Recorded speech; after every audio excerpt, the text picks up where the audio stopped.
Les affrontements en armée lourde et légère sont en cours depuis cet après-midi à Kilolirwe, dans les territoires de Massissi, sur l'axe routier Sake-Kichanga. Des sources militaires proches des forces armées de la République démocratique du Congo affirment avoir les dessus sur le rebelle face à la puissance de feu.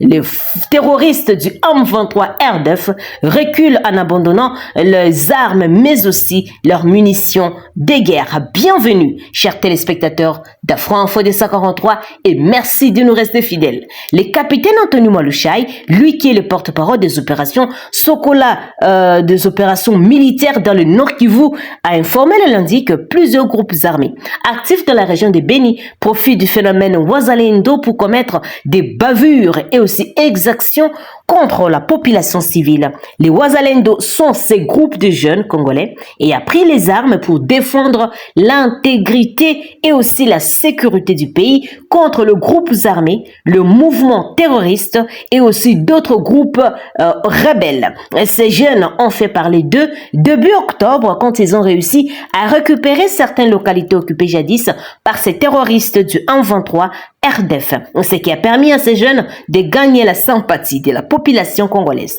Les assaillants des groupes armés, selon les capitaines Anthony Mwalushai, se font passer pour deux Wazalendo et s'en prendre même aux forces armées de la République démocratique du Congo, déjà confrontées à l'activisme des ADF. Il a dit, je cite, « Un soldat de forces armées de la République démocratique du Congo a été tué le dimanche 26 novembre 2023 par un groupe de Maïmaï se réclamant les Wazalendo. Et l'événement malheureux s'est passé dans la chefferie de Bachou, dans la localité Roi-Roi, a-t-il évoqué à titre illustratif. Ces malfrats, a-t-il relaté, étaient à la recherche des armes de guerre. Ils ont surpris ces soldats congolais seuls sur sa position et l'ont achevé par plusieurs coups de machette. Il a assuré que les services spécialisés ont ouvert des enquêtes pour mettre la main sur les auteurs de ces crimes. Sur le plainte de la Commission électorale nationale indépendante, la police nationale congolaise a démantelé un réseau de fabricants de fausses cartes d'électeurs mis en place par un certain Papi Niatim Polo, lui qui est informaticien.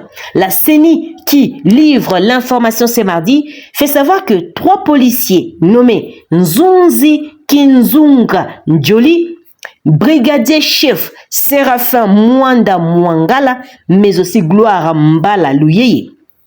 Ces réseaux produisaient autant de cartes possibles dans sa résidence, c'est-à-dire des Papiniati, 6 au 30e avenue Kimpemba, quartier 3 de la commune d'Njili. Et ces fausses cartes d'électeurs, a martelé la Commission électorale nationale indépendante, ne seront pas prises en compte pour le vote au 20 décembre prochain, date des élections générales en République démocratique du Congo. Si après les détails sur le mode opératoire de ces réseaux selon la Commission électorale nationale indépendante, les 3 policiers nommés, interpellés au même moment que M. Papi Niatim Polo, agissaient en qualité d'intermédiaire chargé de trouver les demandeurs de nouvelles cartes d'électeurs ou des duplicata. Et une fois arrivé sur place, soit solliciter un duplicata des cartes d'électeurs, soit des personnes non enrôlées lors de l'opération d'identification et enrôlement des électeurs souhaitant en obtenir une, les policiers précités prenaient en charge la requête du demandeur. Sur la somme d'argent exigée à leurs victimes, Papi Niatim Polo, les cerveaux de la bande, percevaient 10 000 francs congolais. Aussitôt, la demande enregistrée via certains individus composant ces réseaux, y compris quelques agents de la police, dont le coup, Papi Niatim Polo livrait le lendemain la fausse carte au sein même des installations de l'antenne, donnant illusion d'une vraie pièce authentifiée par la CENI. Et ces agents civiques photographient les requérants à l'aide de leur téléphone portable avec leur identité et qui lui faisaient parvenir immédiatement à M. Papi Niatim Polo, qui disposait de tous les intrants pour produire ces fausses cartes. Le matériel utilisé pour ce fausseur est composé des 3 imprimantes utilisées par la Commission électorale nationale indépendante en 2017, un ordinateur avec une maquette des cartes d'électeurs conçues et préinstallées, Les chefs de la bande n'échangeaient que des données en produisant en un tour de main ces fausses cartes d'électeurs. Note info.cd. Autre nouvelle. À la suite de plusieurs jours de blocage avec Kinshasa, l'Union européenne vient d'acter le retrait de la quarantaine d'experts électoraux qu'elles avaient dépêchés déjà sur place en vue de l'élection présidentielle prévue fin décembre, note Africa Intelligence. En effet, la chef de la mission électorale de l'Union européenne en République démocratique du Congo avait annoncé le déploiement des 42 premiers observateurs en RD Congo avant les scrutins de décembre. Malin Mjork, député européen suédoise à la tête de la mission, a déclaré aux journalistes dont la capitale Kinshasa que 42 observateurs étaient arrivés le 17 novembre et seraient bientôt déployés dans 17 des 26 provinces de la RD Congo. Ils seront nos yeux et aussi nos oreilles sur terrain, a-t-elle déclaré. Et ces observateurs, à long terme de l'Union européenne, devraient ensuite être rejoints par 12 observateurs qui devraient rester pour une période plus courte. Et le jour du vote, la mission électorale de l'Union européenne avait prévu entre 80 et 100 personnes issues de 24 et 27 États membres de l'Union européenne, ainsi que de la Norvège, de la Suisse et du Canada, déployés à travers la République démocratique du Congo, avait indiqué Bujork. En outre, une délégation des 7 autres membres du Parlement européen, eurodéputés, devrait également être présente.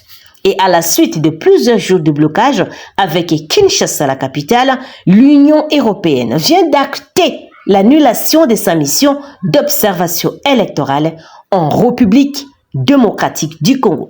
Cette suspension de la mission de l'Union européenne rallume les spéculations sur un éventuel report des élections en République démocratique du Congo en raison de diverses raisons, notamment les problèmes logistiques et sécurité.